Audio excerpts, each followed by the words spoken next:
Boa tarde, Srs. Deputados. Eu dava as boas-vindas e agradecia a presença do nosso depoente, Sr. Coronel António Delfim de Oliveira Marques. Pedia que se identificasse carregando aí no botão verde. Aqui. Sim. E era que se identificasse, Sr. Coronel. António Delfim Simões de Oliveira Marques, sou coronel na situação de reforma e penso que é suficiente para a identificação. Obrigadíssimo. Eu dizia qual é o objeto da 10ª Comissão de Inquérito Parlamentar à Tragédia de Camarata. O inquérito tem por objeto dar continuidade à averiguação cabal das circunstâncias e das causas em que, no dia 4 de dezembro de 1980, ocorreu a morte do Primeiro-Ministro Francisco Sá Carneiro, do Ministro da Defesa Nacional Adelina Mar da Costa e dos seus acompanhantes, designadamente dando seguimento às recomendações emitidas pela 8ª e 9ª Comissões de Inquérito Parlamentar. Pedia-lhe que prestasse juramento, que jura a dizer a verdade e somente a verdade. Faz favor. Tem de dizer, juro dizer a verdade. Juro dizer a verdade e só a verdade. Informar que o falso depoimento ou não depoimento implica a prática de crimes punidos com pena de prisão até 5 anos e de multa até 600 dias.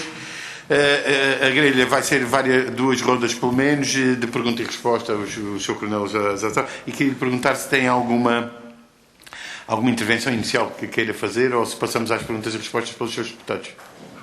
É só explicar que a minha intervenção nesta situação decorre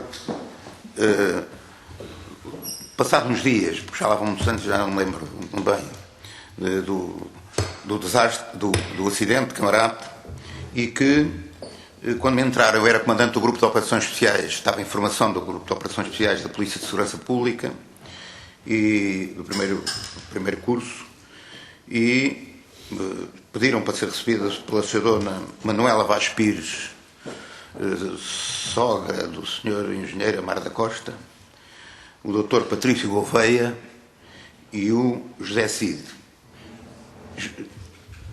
Augusto Cid. E que vieram à minha presença procurar esclarecer-se como é que se pode meter uma bomba num avião, como é que se pode empregar um engenho explosivo, como é que se pode deitar um avião, enfim, todas estas situações relacionadas com o acontecimento, e a partir daí dei-lhes a ajuda que pude e cheguei a assinar um relatório quando mais tarde, 6 anos depois, fui ao exame dos destroços do SES, e dei a minha opinião. E ainda, suponho eu que vim aqui uma vez ou 2 comissões com este assunto. Deve ter sido a 2, que eu já nem me recordo nem quando, mas foi neste intervento. Fiz um relatório que escrevi, assinei e continuo, não tenho alterações nenhumas a fazer em relação a ele. Ou seja, aquilo que naquela altura concluí, continua a ser a minha conclusão hoje. E estou pronto para responder a perguntas que acharam por bem fazer. Muito obrigado, Sr. Coronel. Dava a palavra ao Grupo Parlamentar do PSD, à Sra. Deputada.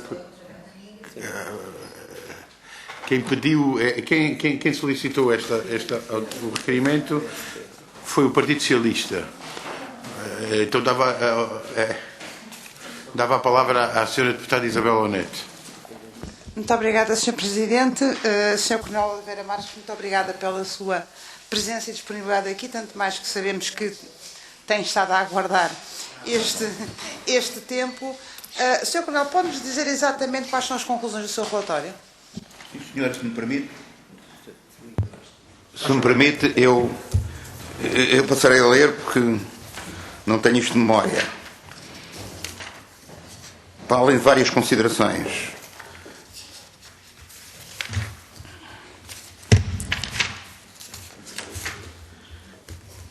A conclusão, escrevi eu e sublinhei que existem os mais fortes indícios de que o aparelho tenha sido sabotado. Na verdade, a colocação sobre a não sei se... Na verdade, a colocação sobre a estrutura onde assenta o lugar do comandante do avião, efetuada através de uma janela de visita e acesso aos cabos existentes na fuselagem, de um engenho tipo granada de fumos, com predominância de fósforo ou outro componente. Aliás, numa das comissões, eu apareci aqui com 2 granadas inertizadas para tentar explicar que, perante aquilo que o chefe Costa, da segurança do Dr. Sá Carneiro, diz que o avião autoescolar, que ele estava parado no aeroporto, ia ver a descolagem do avião e vê um clarão sem estrondo, tentar explicar que pode haver um engenho explosivo que não faça estrondo, nem parta o avião aos bocadinhos, mas que seja de fumo. Nós temos experiências dessas, andar com granadas de fumo para sinalizações da Guerra da África, e que pode promover uma situação dentro do avião que ficam sem ver, ficam envoltos em fumo, fica uma fumarada por todos os lados e inibidos de saber para onde é que vão a conduzir o avião até. Na fuselagem, outro tipo de granada de fumo, engenho standardizado ou artesanal, que desenvolve temperaturas das ordens dos 300 a 500 graus, acionado ou pelo movimento das componentes do trem do nariz, ou por movimentos do cabo de transmissões, ou ainda por um comando à distância. Porque ao rebentar por ação explosiva do seu detonador, reforçado ou não, constitui a componente fraturante que abriu o rombo na fuselagem e provocou estilhaços. Alguns dos quais ficaram nos pés, pelo menos nos pés do piloto.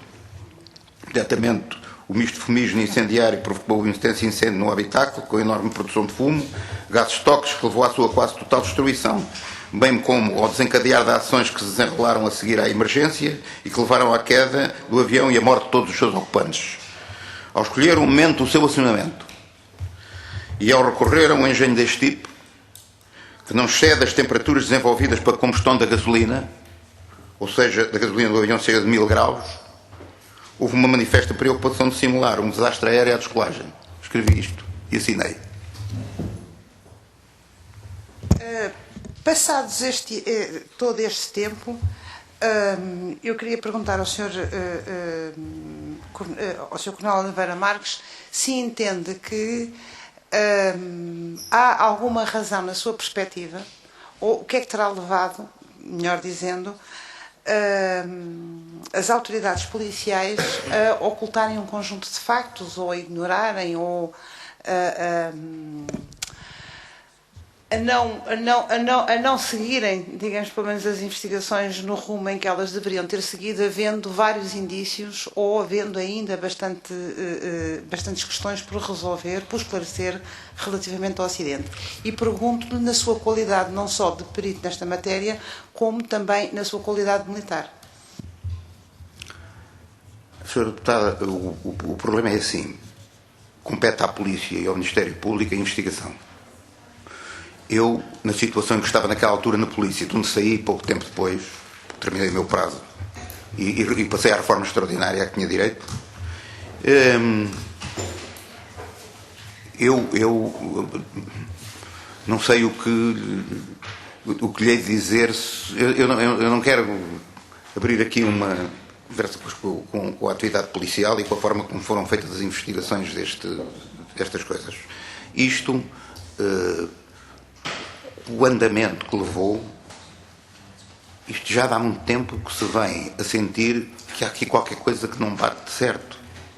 Que realmente, desde aparecerem uns senhores a dizer que fabricaram uma bomba, até muitas outras situações, algumas delas até, a gente olha, houve aquilo e acha, bem, isto deve ser uma conversa, mas o que é certo é que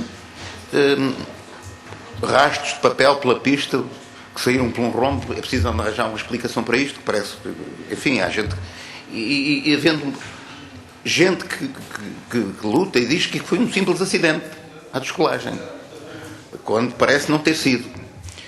E portanto, eu tenho alguma dificuldade em sair deste caminho, até porque nunca me apercebi, mas porque a raia querer meter uma bomba no avião do Primeiro-Ministro. Pode haver outras explicações para isto. E eu não chego lá porque não tenho material de informação suficiente. Eu cheguei à repartição de informações da PSP durante 3 anos, antes disto. Antes de me ser cometida a missão de formar o grupo de operações especiais. E já naquela altura, eu cheguei à polícia a seguir ao 25 de novembro, rebentavam um engenho explosivo por dia pelo país, nos Açores, na Madeira, no norte do país, por todo o lado, envolvido em questões destas, mas sabíamos a razão. Nunca percebi a razão porque é que isto sucedeu. Até hoje. E mesmo ao nível das informações que estava habituado a lidar com elas, porque trabalhou também nessa área, trabalhou também nessa matéria, nunca houve, mesmo antes do acidente, antes da queda, nunca houve qualquer informação no meio militar ou policial de que alguma coisa estaria a preparar-se? Não, senhor, nada que tenha a ver com isto. Houve muitas questões relacionadas com engenhos explosivos, que são do conhecimento público, mas isto tem outras conotações e outros caminhos. Agora isto, não, apanhou toda a gente de surpresa. Nunca, até isto suceder, me chegou ao meu conhecimento nada relacionado com isto. Posteriormente fomos além dos jornais, minha senhora. Só pelos jornais? Sim, eu deixei de estar no serviço ativo. A única coisa que terei a dizer é que mesmo nessa altura estava a despontar o Serviço de Informações Militares, a DINFO, e que podem esclarecer qualquer assunto que não era do meu conhecimento. Eu limitava-me às informações do interior da PSP sobre variadas situações, das quais sempre dialoguei com o meu chefe direto, chefe de Estado-Maior, e com o meu general, comandante-geral. E foi assim. Exatamente em que período é que esteve na DINFO? Eu nunca estive na DINFO. Eu nunca esteve. Percebi que tinha estado. Formações militares, DINFO. Eu estive na PSB. Ok, sim, senhora. Senhor Presidente, nada mais por hora. Eu tenho só de me ausentar 10 minutos, volto já. Obrigado, Sra. Deputada. Dava então a palavra à Sra. Deputada Clara Marques Mendes. Faz favor. Muito obrigada, Sr. Presidente. Também cumprimento o Sr. Tenente-Coronel, agradecendo a presença nesta comissão e os esclarecimentos que nos prestou. E efetivamente, uma das questões que tinha para colocar prende-se precisamente com o relatório que efetuou e a confirmação daquilo que estava no relatório. No entanto, eu tinha aqui um livro, não sei se conhece, um livro de Frederico Duarte Carvalho sobre Camarate, e eu gostaria de ler. Vou tentar ser breve, ler aqui uma passagem porque menciona e eu gostaria de ouvir o comentário. A dada altura do livro é feita uma cronologia referente a 1980 e diz o seguinte: outubro, novembro, datas incertas. Segundo garante Fernando Farinha Simões, Franco Carlucci e Frank Sturgis planearam consigo a morte de Sá Carneiro. José Esteves é chamado a uma reunião num iate largo de Cascais, onde recebe $200 mil em dinheiro num envelope pardo. Garante que entre os presentes estava Frank Sturgis. O agente da PJ, Vítor Pereira, terá tido acesso a algumas informações de que algo se poderia passar. O Cónego Melo desloca-se de propósito de Braga a Lisboa para o encontro pessoal com o general Soares Carneiro em casa de Paradela de Abreu. Alegadamente terá avisado o candidato presidencial que se preparava um atentado durante a campanha e o alvo seria Adelino Amar da Costa. O piloto, Jorge Cruz, é então informado pelo Tenente-Coronel Oliveira Marques para não voar na campanha eleitoral de Soares Carneiro. Este confirmará mais tarde na Assembleia da República que terá inventado uma avaria no seu avião para que o mesmo não fosse usado durante a campanha eleitoral. Eu gostava de ouvir a opinião, uma vez que é mencionado aqui num livro. Sim, senhor, eu dou-lhe já. Era isso. Eu sou Oliveira Marques. Não sou eu. Há um senhor Oliveira Marques, funcionário da DINFO, que se intitulava Major, várias vezes por... E que eu só me apercebi disto quando um dia, nas minhas atividades, me dizia: pois é, o senhor não é aquele senhor que diz que é Oliveira Marques também e tal. Isto gerou Eu, de uma das vezes que vim aqui ao Parlamento, houve um senhor deputado que diz assim: o senhor não se importa de andar aí um bocadinho? Isto por uma razão muito simples. Eu não tenho um pé. Pisei uma mina em África, não tenho um pé. E cochei um bocado. E na altura perguntaram-me: não deve ser este, deve ser o outro, porque este cocheia, o outro não é a mesma pessoa. E não sou. Já morreu, já faleceu o Sr. Oliveira Marques. Fica então esclarecida essa questão e agradeço mais uma vez. Muito obrigada. Nada. Muito obrigado, Sra. Deputada. Dava a palavra então ao Sr. Dr. Luís Filipe Rocha. Sr. Presidente, boa tarde, Sr. Coronel. Vou começar por colocar duas pequenas questões em relação ao exame dos destroços que o Sr. Coronel fez, penso que em 87. A primeira é que é muito claro para si que o foco principal do incêndio terá sido no cockpit. E ao mesmo tempo que esse facto é muito evidente para si, o Sr. Coronel detecta que as estruturas das cadeiras não pertencem ao avião. Eu gostava que me falasse sobre isso. Onde é que estão as cadeiras? Isto é uma situação caricata, mas é verdade. Meteram lá umas cadeiras que não são do avião. E nós vimos. Duas cadeiras, não são do avião. Duas estruturas de cadeiras, uma no sítio do piloto, outra no sítio do copiloto. Não são do avião. Notou-se logo, aliás, na altura. Eu pergunto-lhe isto porque eu filmei os destroços e, portanto, sabia que estava a filmar aquelas duas cadeiras que eram postas ali para eu filmar, não propriamente para outra coisa.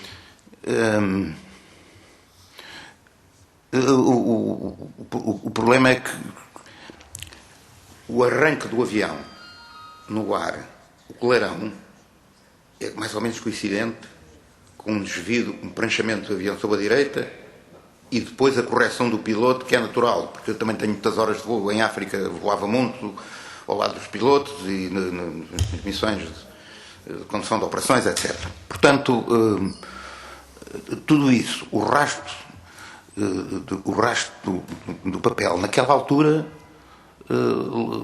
levou-nos logo diretamente os telhaços nos pés do piloto. Isto levou a gente a pensar que qualquer coisa sucedeu debaixo da cadeira do piloto, porque inclusivamente, porque aqui está descrito e é fácil, quem do Cessna sabe-se que 10 minutos, é isso, quem tiver uma chavezinha daquelas destapa por baixo uma janela de inspeção que vai ter aos cabos e há ali uma altura de mais ou menos 20 centímetros, 25 centímetros, quando é perfeitamente possível pôr lá qualquer coisa e cruzou os cabos, se calhar, e rebentou. E o piloto, este desvio foi um bocado sintomático. Depois o avião vai direitinho. Ele já nem está a ver para onde é que vai o avião, quase certeza. Foi direitinho e foi direitinho às casas de camarada. É isto. Posso colocar só uma questão que eu não percebi. As cadeiras que estão junto aos destroços não são as originais do avião, nem estavam no acidente. É isso? Não. Exatamente. Sim. As cadeiras que estão no... não sei agora como é que é. Eu filmei em 2000. E em 2000 os destroços ainda estavam à guarda do tribunal, lá no hangar, e estavam, digamos, ordenados, desenhando no chão, isso é muito visível no meu filme, desenhando no chão a forma do avião. As duas cadeiras que correspondiam aos lugares do piloto não tinham nada, do piloto e copiloto, não tinham nada a ver com o avião. É verdade. A única coisa que poderei acrescentar é que os destroços estiveram sem guarda durante...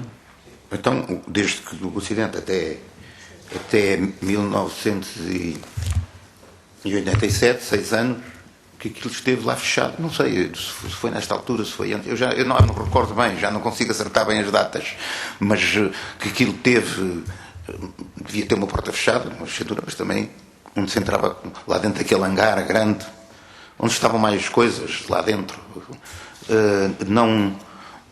Não foi a melhor forma de preservar. Eu queria agora colocar a seguinte questão. Eu tenho aqui um resumo das suas conclusões, exceto o ponto 7, porque quando li na altura anotei aqui que me faltava uma página do seu relatório, página 4, mas o Sr. Coronel, na altura em que faz o exame aos destroços, não depara, pelo menos que eu veja aqui assim anotado, não depara com qualquer vestígios de explosivos. Vestígios de explosivos. Bom, Isso só por análise, digamos assim, processual, depois por análises químicas, utilizadas, por exemplo, que vou sair daqui um dos homens do laboratório de polícia científica ou alguém que começa a ver, pelas análises que faz, se encontra fósforo, se encontra os componentes de granada de fundo, ou se encontra o que é que se encontra junto aos destroços e principalmente na área que foi mais atingida. Não se pode ir à procura naquela que está.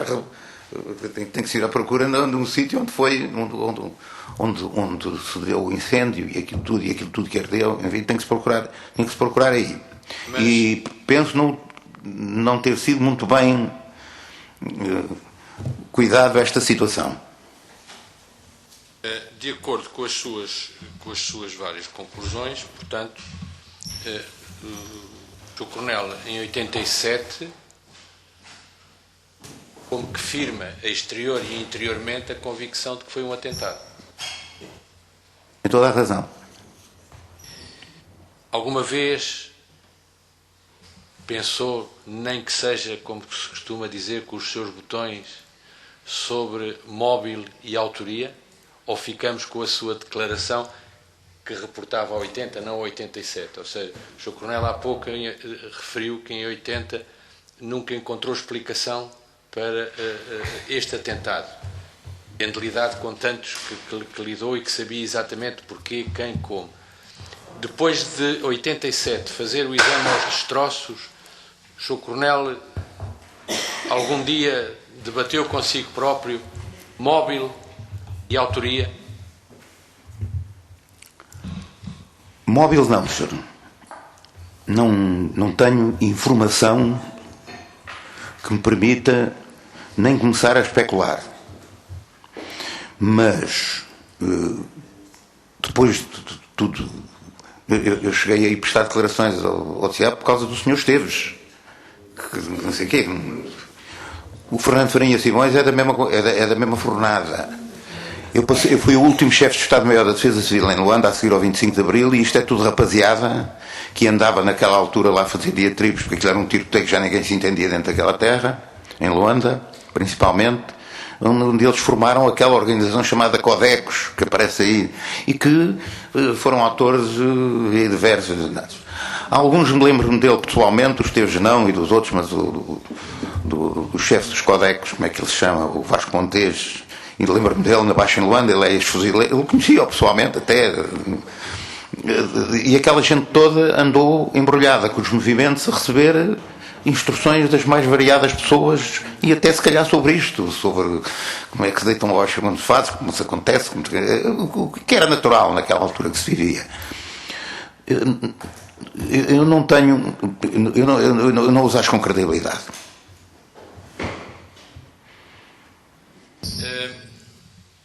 Quer em comissões anteriores, quer nesta Comissão Parlamentar de Inquérito,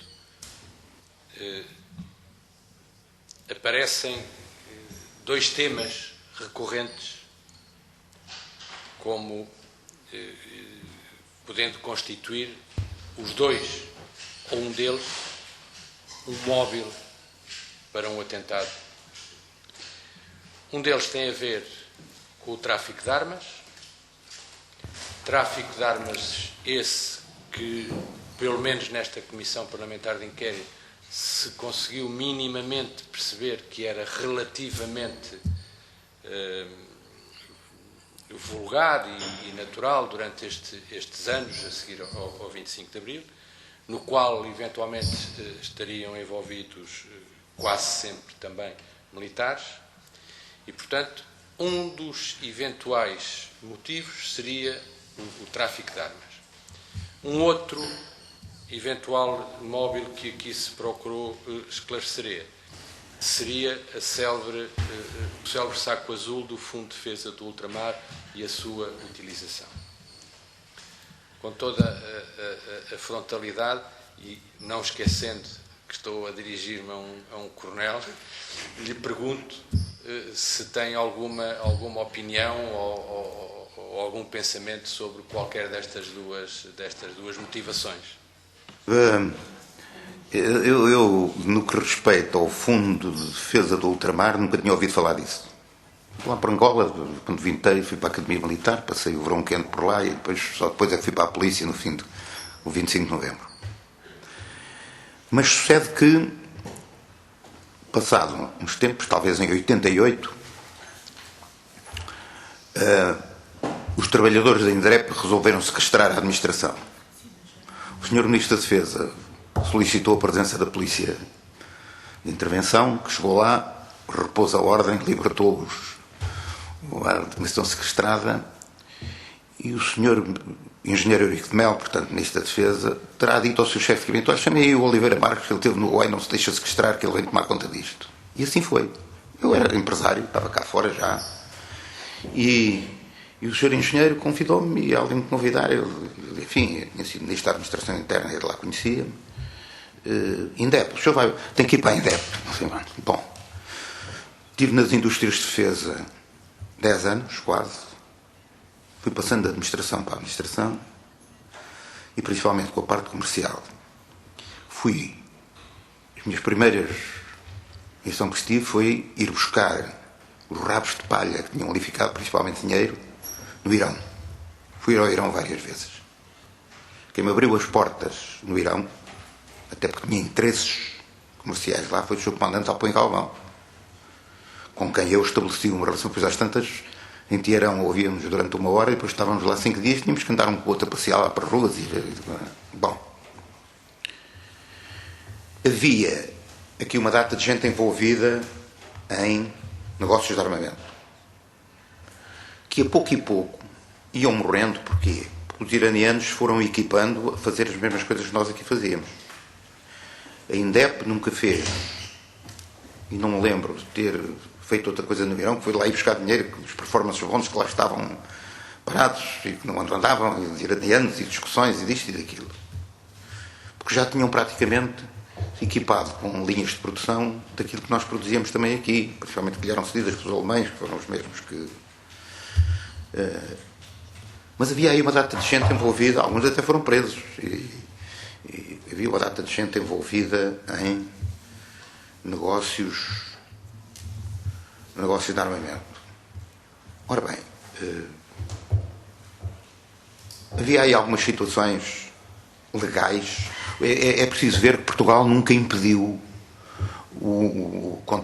às vezes contra as opiniões dos Estados Unidos da América, o fornecimento de armas e munições ao Irão e ao Iraque, explosivos, sendo vulgar aparecerem aí 2 navios atracados ali no cais no pé de Braço de Prata, um a carregar explosivos para o Iraque e outro a carregar munições de morteiro para o Irão. E nunca houve ali problemas, nem com uns nem com outros.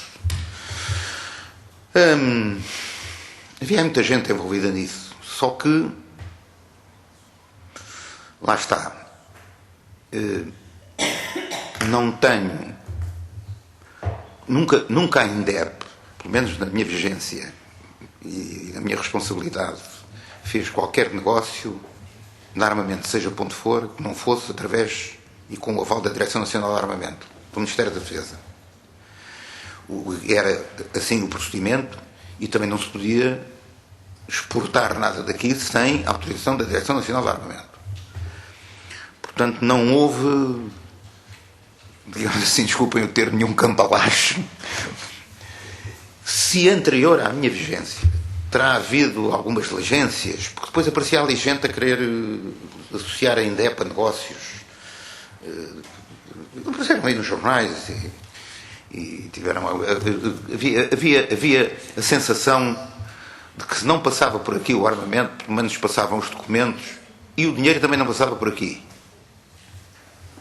Mas passavam os entendimentos e as negociações e essas coisas todas. Sempre me soube resguardar dessa situação e nunca permiti que, embora tivesse que fechar algumas portas a alguns intermediários da nossa praça.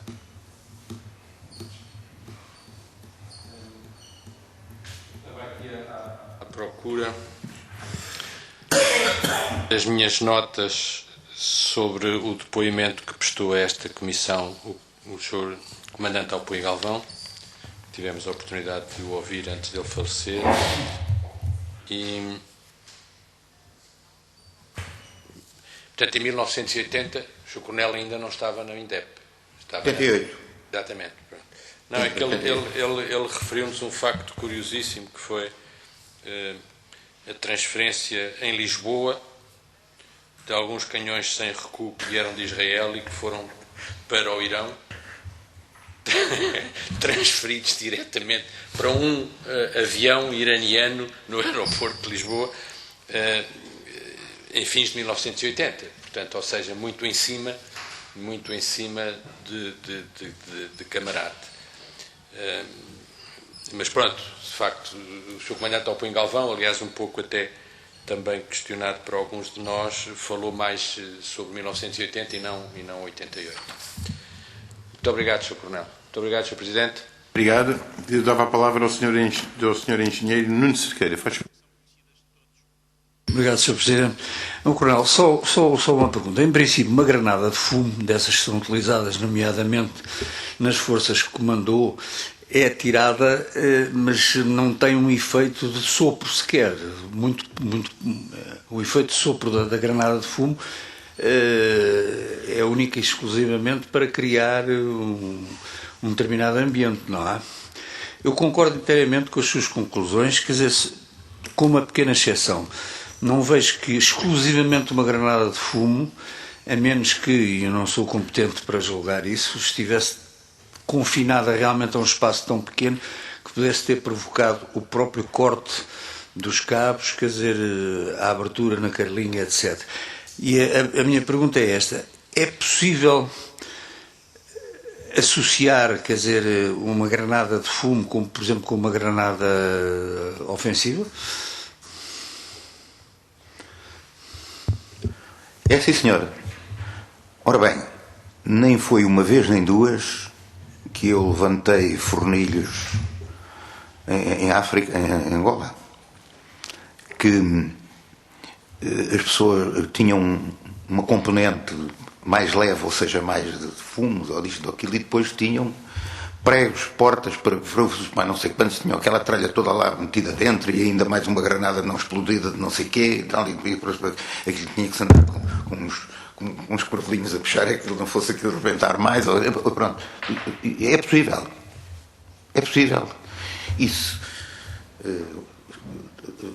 voltando à dimensão da caixa de sapatos, cabem lá duas granadas e cabe lá mais uma data de coisa e mais algum explosivo de menor gelanite ou outra coisa qualquer, que dá um estrondozito, mas que à distância o que se ouve no rebentamento é o fulminante da granada de fumos.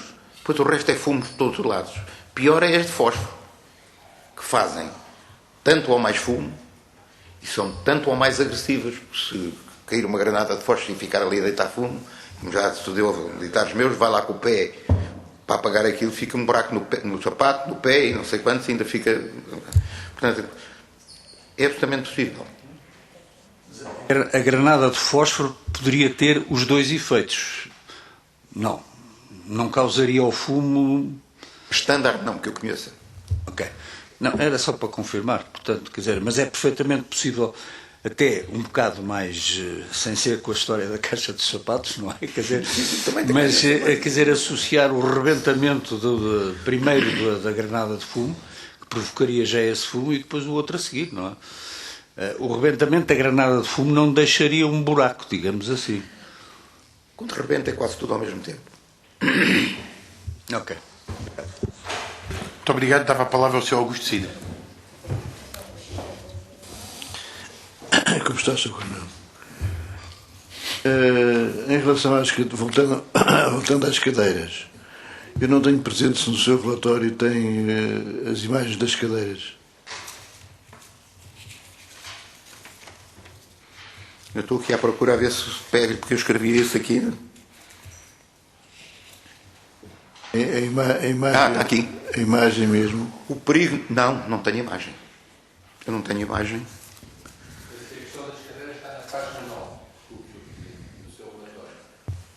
Eu aqui, no meu, tenho páginas 16. Eu tinha ideia que mas isto está aqui, é o meu comentário em relação à história das cadeiras. O perito Newton, que foi um senhor que entretanto também foi chamado a prestar Sim. informações, refere no seu relatório na página do livro de Camarate que ambas as cadeiras dos pilotos não evidenciam sinais de terem sido danificadas por qualquer explosão. Tendo em atenção que atrás referi sobre as cadeiras dos pilotos, mais importante se torna agora apurar a proveniência das cadeiras que figuram nos destroços como pertencente ao cockpit e o eventual destino das autênticas. Não são as mesmas. E recordo-me que aquilo era só uma armação. Não eram cadeiras mesmo. Aquilo que lá estava era Só armação. só armação. Mas as cadeiras dos pilotos são diferentes das cadeiras dos passageiros. Sim. Tem acertos de altura e outras coisas que os passageiros não Não têm. concordo. E não sei Eu se sei que esse problema levantou-se logo e disse assim, mas isto não são as cadeiras dos pilotos. Pá, então... E não sei se não são feitas de outro material. Podia ser, portanto, que a cadeira do piloto tivesse marcas da explosão. Teve que se fazer desaparecer essa cadeira e para não aparecer uma cadeira diferente do que o piloto, fez desaparecer as duas. Podemos especular dizendo que foi por causa disso que elas desapareceram. Outra coisa, Sr. Coronel, o rasto, eu creio que foi um azar para quem preparou a operação. Não está aqui, não representa, digamos, a caixa negra do avião, em termos de... Ou seja, a caixa negra, o avião não levava a caixa negra, como sabe. Faço a mínima ideia. Olha, isso Não tinha caixa negra. Mas o rasto substituía esta caixa negra, porque ele conta-nos a história do voo do avião.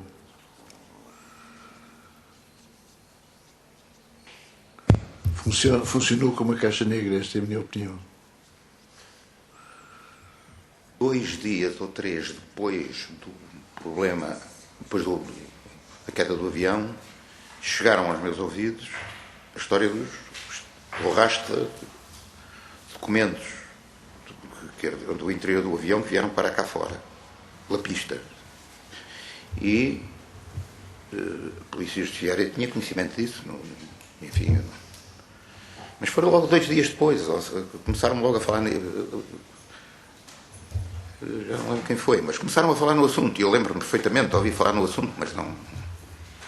Havia outras coisas, se calhar, em que pensar e que me passavam para a cabeça. Muito obrigado. Há mais questões? Senhora Deputada Isabela Neto, faz favor. Muito obrigada, Sr. Presidente. Sr. Coronel, eu só queria voltar aqui um bocadinho atrás relativamente à questão, quando o Sr. Coronel diz que havia uma data de gente no negócio do armamento. Sim. E eu suponho que já vinha antes do Sr. Coronel assumir funções no INDEP, certo? Tem ideia desses nomes? Olha, só me lembro de um que pulo na rua da INDEP. Que um dia apareceu-me na INDEP e eu pulo na rua. Um senhor chamado Marcelino Brito. É o único nome que se lembra? Havia outro homem que... Havia vários representantes até de missões estrangeiras. Havia um pai de uma jornalista da RTP, como é que ela se chama? Já me falha. Que depois deixou de aparecer nos telejornais, deixou de aparecer nos... O pai era o senhor... Garnel, exatamente. Filipe Garnel, pai da... Tenho um interesse até nas contrapartidas por causa dos fornecimentos de material de guerra. Às vezes vinham muito tentar ver se ainda podia colaborar nas contrapartidas e portanto isso era absolutamente normal. E havia mais, houve mais. Os nomes que se lembram eram todos civis ou também havia Não, militares ou ex-militares? Lá só me apareciam todos civis. Não, militares. Havia lá militares, mas um coronel paraquedista que tinha a representação da Eclericot, que trabalhava em... A Eclericot é a fábrica da G3 e da atual G36, portanto é uma das maiores fábricas de armamento da Europa e que nos deu a capacidade de, além de comercializarmos, fabricarmos, segundo as especificações, chegámos a fazer G3, portanto não fazíamos tudo, mas fazíamos quase isso. E as munições a mesma história, portanto é gente já diferente, não eram negócios de... Como é que é dizer? a gente quer fazer passar isto por aqui e para ali, arranjem lá as licenças suficientes e ainda é que cobra tanto. A partir da minha vigência isso nunca mais se deu. E mais, até lhe vou dizer mais,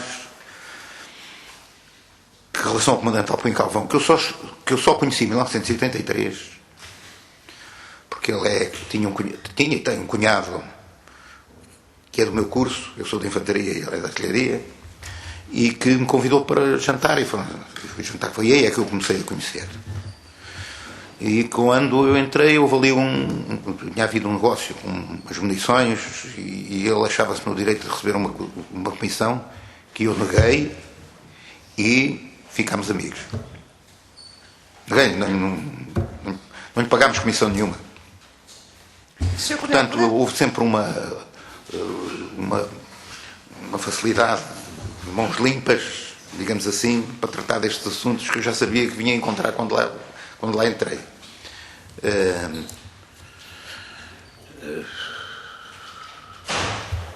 E ainda em resposta à sua pergunta, essa história dos canhões sem recuo é verdadeira. Ou seja, o Sr. Comandante Alpim Galvão encontrou um furo na lei e constituiu um armazém alfandegado no Porto de Setúbal. E foi aí. Estava fora da alçada da Direção Nacional do Ordem, das autoridades portuguesas, da alfândega. Se calhar entraram para um lado e saíram para o outro. E pronto, foi assim. Mas já não é do meu... Não, ainda houve uma questão no meu tempo com um revólver, uma espécie de um revólver. Mas não coisas sem interesse nenhum. Pá. Mas sempre com a Direção Nacional de Armamento. Sr. Coronel, lembra-se quem era o diretor-geral?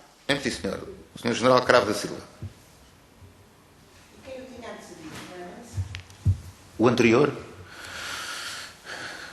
Já não é do meu tempo, não sei, já não recordo. Em 88, General Cravo da Silva, quando eu cheguei, e até bastante tarde, ainda se manteve lá durante muitos anos. Não faço ideia. Sr. Coronel, quando afirma já sabia o que ia encontrar, consegue ser mais específico, por favor? Isto era um corrupio de gente a querer intermediar entre o Irão e até os Estados Unidos.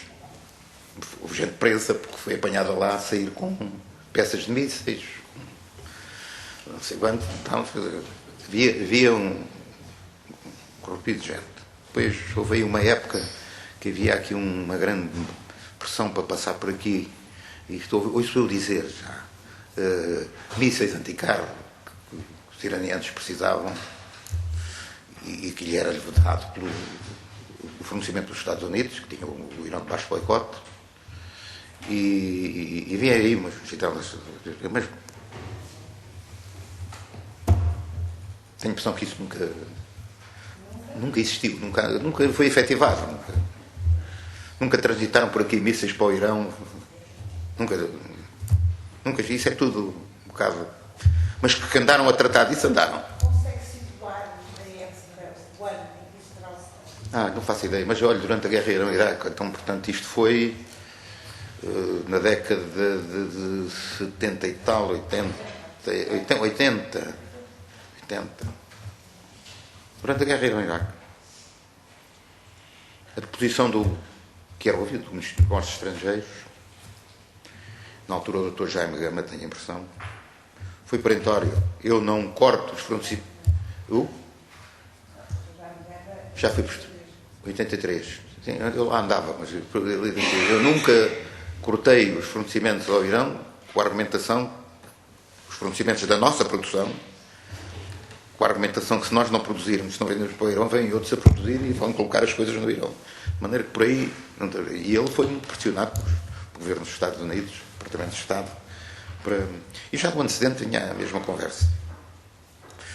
Portugal nunca cumpriu o embargo que os Estados Unidos fizeram ao Irão. Isso é que nos permitiu ainda vender muito para lá e ter lá boas... Éramos bem recebidos, até que deixaram de precisar. Deixou de haver procura da parte dele. Muito obrigado, Sr. Deputado. O Sr. Deputado Pedro Duarte Ramos, faz favor. Sr. Presidente, muito obrigado. Sr. Coronel, uma pergunta. Falou do Sr. Marcelino Brito, que correu com ele do INDEP. Correu porquê? E Ouvia transmitir uma decisão a outra pessoa, que eu não sei quem é, ao telefone, ao telemóvel, pondo sobre a minha pessoa declarações que eu não tinha tido. Ok. Foi no minuto seguinte. Rua. Nunca mais lá entrou. Antes desse episódio, já o tinha visto lá. Ou seja, ele era... Não, foi a primeira vez que o viu e foi a primeira e a última... Andava lá com frequência tratar destas coisas. Depois até, nem sei, parece que houve para aí qualquer coisa que ele foi para Angola e não podia voltar cá. Deve ter havido qualquer problema. problema. Recorda-se o nome da empresa que ele representava? Era do Marcelino Brito, já não me recordo. Se eu lhe disser o nome, acha que ajuda? Nefingest. Nefingest. Não lhe diz nada? Não. Não. Sabe quem era sócio deste senhor Marcelino Brito? Acho que sim, mas agora não vou lembrar o nome. Ele tinha um sócio. Será o Tenente-Coronel Canticastro? Do Canticastro. Marcelino Brito. Sim. Eu conheço bem o Coronel Canticastro. O Coronel Canticastro era oficial de operações da região aérea e quando eu era oficial de operações, centro de gestão de comandos. Andávamos sempre juntos em operações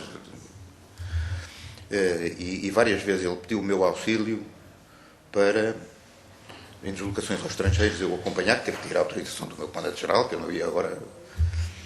Fui uma vez a Bruxelas, porque ele foi falar com o Holden Roberto e pediu para eu ir com ele, porque eu estava mais metido dentro desses problemas, aqueles movimentos de Angola. Fui outra vez, fui ao Zaire, onde ele foi com uma comitiva de empresários, onde eu fui passar por empresário também, e que em Kinshasa tive contactos com os delegados do MPLA, da UNITA, da FNLA e da FLEC. Fiz um relatório, lhe entreguei e vim-me embora outra vez. Vim-me embora agora. Portanto, eu não fui para aí mais ouvido nem achado. Agora que o Canticastro, a partir de certa altura... ainda tenho... Isso foi em que ano? Isso foi em que ano? Recorda-se? Isto foi 70. Ainda estava nas informações na Polícia de Segurança Pública. Eu tinha uma amizade com ele por outra relação. Eu pisei uma mina e fiquei sem um pé e tive um bocado para sair da mata. Foram lá um helicóptero buscar e trouxe-me para Zala. E de Zala mudaram para um avião Dornier, monomotor, pilotado pelo Canticastro. Foi o Canticastro que me trouxe de Zala e foi-me colocar no hospital militar. Agora na base, mas no hospital militar. Isto deu um pequeno incidente. É que ele descolou, virou à esquerda, na direção do Luanda, e o motor parou. O motor parou, eu tenho a impressão que, por ser amigo dele, e por ele ver que era eu que tinha ferido, ele esqueceu de selecionar os seletores do Dornier, começou para lá mexer naquilo tudo e para trabalhar no avião, pegou mesmo junto às árvores e lá arrancou. Eu só fiquei sentado e disse, só agora só me faltava mais esta. E pronto, foi assim. Mas ele, a partir de certa altura, muito envolvido em negócios. Negócios de armas? Armas, nunca, ele pelo menos nunca comigo, nem com a minha estadia, nunca me apercebi de negócios. Então, tipo de negócios ele teve no início? Negócios com os empresários, levá-los para o Zaire para investirem no Zaire em criação de gado. Mas isto depois do 25 de Abril? Estamos a falar depois do 25 de Abril? Depois do 25 de Abril. Okay. Então já estava pois, dedicou-se a negócios. Mas no armamento não se recorda? Nunca dei porque ele andava. Ele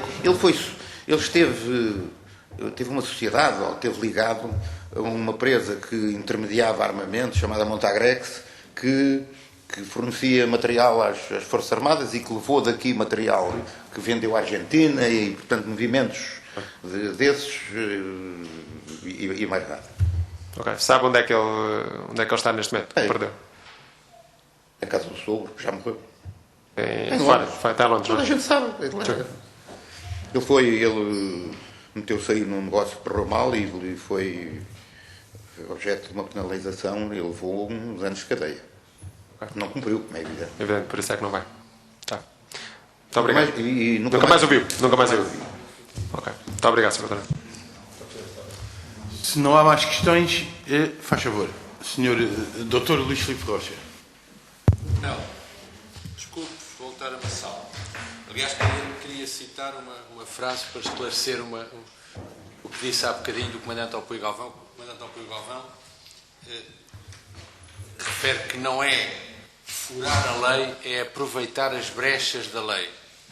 E referiu aqui na Comissão a venda de armas para a Malásia, sendo como tratando-se de cilindros metálicos contendo produtos químicos. E, portanto, era assim que exportava armas para... Capaz disso. Agora, há uma questão, a questão que eu queria colocar era a seguinte. O Comandante Alpuí Galvão, como sabe, esteve fora do país de março de 75, mais ou menos até março de 78. E quando regressou,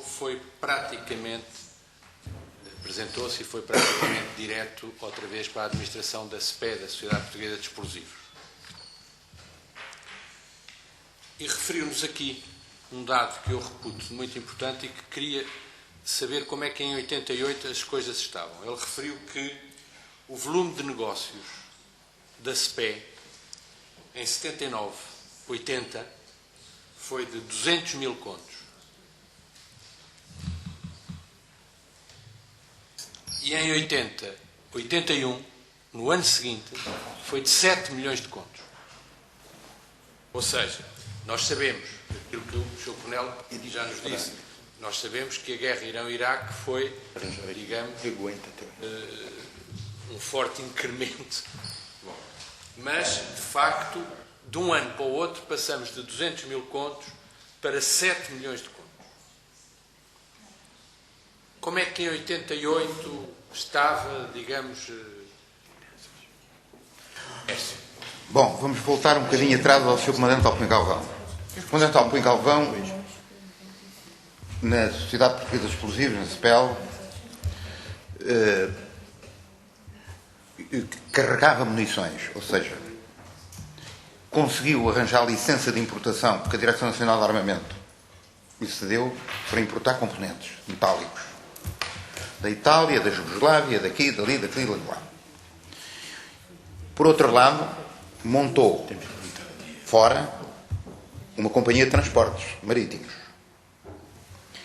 E então, veja bem, o volume de negócios que isto traz, carregava, importava e ganhava com isso, carregava e ganhava com isso, e transportava e ganhava com isso. Isto é um volume de negócios grande, deve calcular.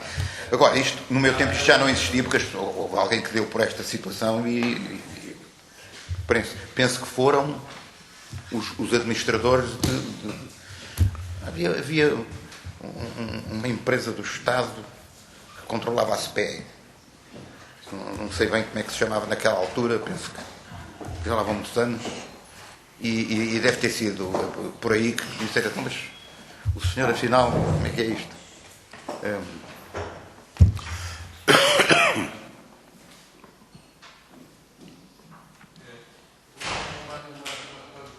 Uma curiosidade minha. Em 1980, o comandante da PSP era o Major Aparício. De Lisboa. Mandante da PSP de Lisboa. Da PSP de Lisboa. Em? 1980. Sim. Exatamente. Pronto. Ou seja, porque isso é uma coisa que também apareceu aqui, que era, estava o Major Aparício, estava o Comandante Serradas Duarte, que eu conheço bem pessoalmente, na DINFO, e estava o Sr. Tenente-Coronel em Castro Bernardo até 79 na PJ, e depois passou a estar o Coronel Viegas. Portanto, em 80, de facto, era o Major Aparício o comandante do PSP de Lisboa. É tudo, Sr. Presidente. Muito obrigado. Obrigado. Eu dava por terminada aqui a nossa audição. Agradecer ao Sr. Coronel Oliveira Marques o verdadeiro. Desculpa desta brincadeira. Não falo nisso. Mas quero agradecer a forma amável como se deslocou aqui, a forma como respondeu às nossas questões e nos esclareceu da melhor forma. Obrigado, Sr. Coronel. Senhora, fico a dispor. Meus deputados, senhores membros, muito obrigado.